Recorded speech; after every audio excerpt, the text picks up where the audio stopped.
Within astrobiology discussions, the term habitable zone often comes up. There are several types of these general zones, but also special cases, such as ice shell moons, where life may be possible completely outside of a standard stellar habitable zone. With stars, this zone, also called the Goldilocks zone, is a section of space around a star where planets could be warm enough to harbor liquid water on their surfaces. Earth, for example, sits within the Sun's habitable zone. These zones vary by the type of star, so the habitable zone of a red dwarf star is very close in due to how dim they are.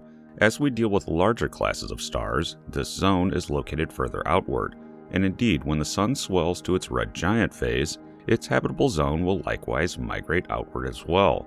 There are also concepts such as a galactic habitable zone, where conditions allow for life and civilizations to arise in principle, but outside that zone, such as at the center of the galaxy, it becomes far less likely due to the harsh environment present there, due to the stars being more closely packed in. But there is now new thinking on yet another type of habitable zone where the entire universe was once warm enough to support liquid water on the surfaces of planets regardless of whether they were even near a star. In a paper by Abraham Loeb, link in the description below, he lays out the idea of a habitable epoch within the early universe. Very early, in fact, opening up the possibility that just a mere 10 to 17 million years after the Big Bang, it's hypothetically possible that some form of life could have had its genesis within the universe. The question here is just when the earliest stars formed and what happened after. The oldest stars we still see in the universe formed about 200 million years after the Big Bang.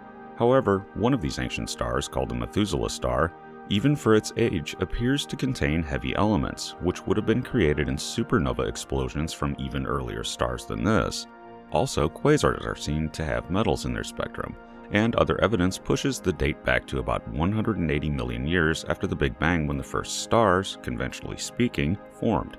Planets would then come after that, as heavier elements are created by those stars. But there may be another way where very large stars and planets could have formed much earlier, involving the interaction of dark matter. If so, these very earliest massive stars would have produced heavier elements, pushing back the possibility of planet formation very early in the universe. If this was the case, then those planets could have hosted liquid water on their surfaces just from the warmth of the afterglow of the Big Bang itself.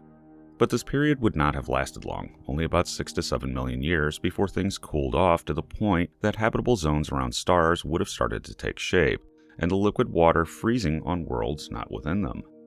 It's anyone's guess if this is enough time for life to arise, but we do know that if Earth is any indicator, microbial life's advent on Earth happened essentially the very first moment it could. If that's standard, then simple life in principle could have existed just after the Big Bang, at least for a time.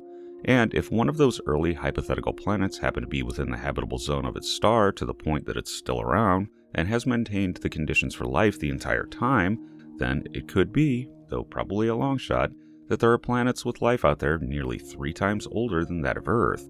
Imagine what an ancient civilization, perhaps approaching 10 billion years old, might look like.